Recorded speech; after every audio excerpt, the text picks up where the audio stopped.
اعوذ باللہ من الشیطان الرجیم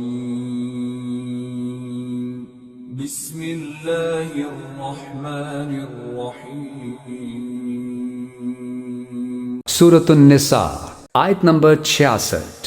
وَلَوْ أَنَّا كَتَبْنَا عَلَيْهِمْ أَنِ اقْتُلُوا أَنفُسَكُمْ أَوِ اخْرُجُوا مِنْ دِيَارِكُمْ مَا فَعَلُوهُ إِلَّا قَلِيلٌ مِّنْهُمْ وَلَوْ أَنَّهُمْ فَعَلُوا مَا يُوعَظُونَ بِهِ لَكَانَ خَيْرًا لَهُمْ وَأَشَدَّ تَثْبِيتًا۔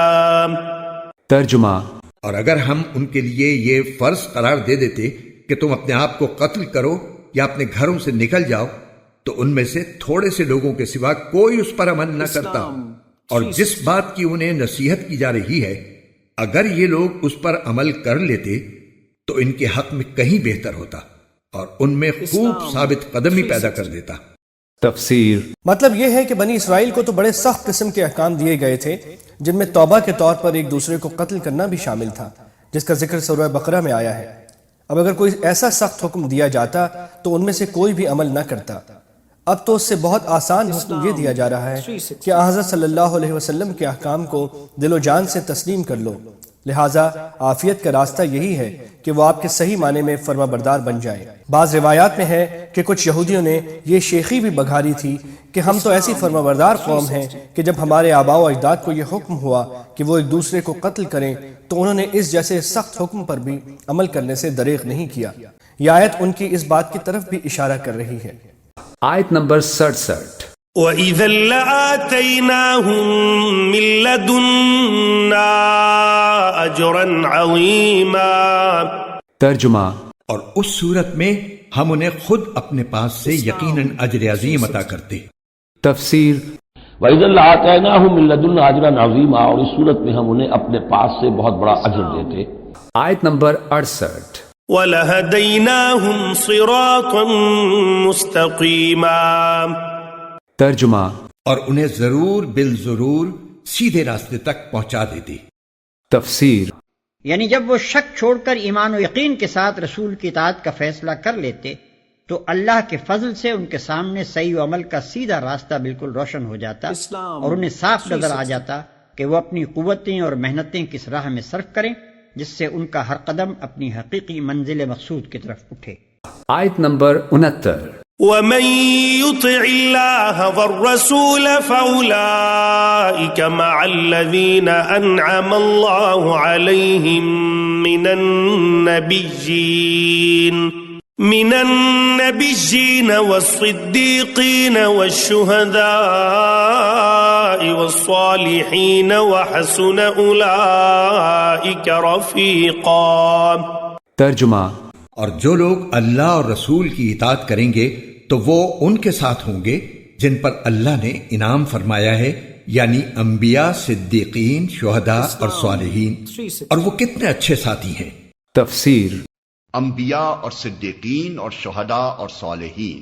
صدیق سے مراد وہ شخص ہے جو نہایت راست باز ہو، جس کے اندر صداقت پسندی اور حق پرستی کمال درجے پر ہو، جو اپنے معاملات اور برتاؤ میں ہمیشہ سیدھا اور صاف طریقہ اختیار کرے، جب ساتھ دے تو حق اور انصافی کا ساتھ دے اور سچے دل سے دے، اور جس چیز کو حق کے خلاف پائے اس کے مقابلے میں ڈٹ کر کھڑا ہو جائے اور ذرا کمزوری نہ دکھائے۔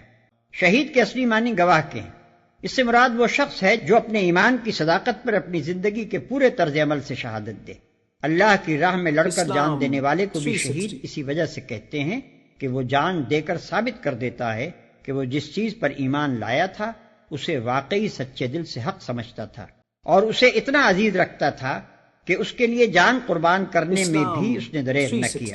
صالح سے مراد وہ شخص ہے جو اپنے خیالات اور عقائد میں، اپنی نیت اور ارادوں میں اور اپنے اقوال و افعال میں راہ راست پر قائم ہو اور فی الجملہ اپنی زندگی میں نیک رویہ رکھتا ہو۔ کیسے اچھے ہیں یہ رفیق جو کسی کو میسر آئیں۔ یعنی وہ انسان خوش قسمت ہے جسے ایسے لوگ دنیا میں رفاقت کے لیے میسر آ جائیں اور جس کا انجام آخرت میں بھی ایسے ہی لوگوں کے ساتھ ہو۔ کسی آدمی کے احساسات مردہ ہو جائیں تو بات دوسری ہے، ورنہ در حقیقت بدسیرت اور بد کردار لوگوں کے ساتھ زندگی بسر کرنا دنیا ہی میں ایک عذاب علیم ہے۔ کجا کہ آخرت میں بھی آدمی انہی کے ساتھ اس انجام سے دوچار ہو جو ان کے لیے مقدر ہے۔ اسی لیے اللہ کے نیک بندوں کی ہمیشہ یہی تمنا رہی ہے کہ ان کو نیک لوگوں کی سوسائٹی نصیب ہو اور مر کر بھی وہ نیک ہی لوگوں کے ساتھ رہیں۔ آیت نمبر 70۔ ذلك الفضل من الله وكفى بالله عليما۔ ترجمہ: یہ فضیلت اللہ کی طرف سے ملتی ہے اور لوگوں کے حالات سے پوری طرح باخبر ہونے کے لیے اللہ کافی ہے۔ تفسیر: یعنی وہ کسی کو یہ فضیلت معاذ اللہ بے خبری کے ساتھ نہیں دیتا، بلکہ ہر شخص کے عملی حالات سے باخبر ہو کر دیتا ہے۔ آیت نمبر 71۔ يا أيها الذين آمنوا خذوا حذركم فانفروا ثبات أو انفروا جميعا۔ ترجمہ: اے ایمان والو، دشمن سے مقابلے کے وقت اپنے بچاؤ کا سامان ساتھ رکھو، پھر الگ الگ دستوں کی شکل میں جہاد کے لیے نکلو یا سب لوگ اکٹھے ہو کر نکل جاؤ۔ تفسیر: واضح رہے کہ یہ خطبہ اس زمانے میں نازل ہوا تھا جب احد کی شکست کی وجہ سے اطراف و نواح کے قبائل کی ہمتیں بڑھ گئی تھیں اور مسلمان ہر طرف سے خطرات میں گھر گئے تھے۔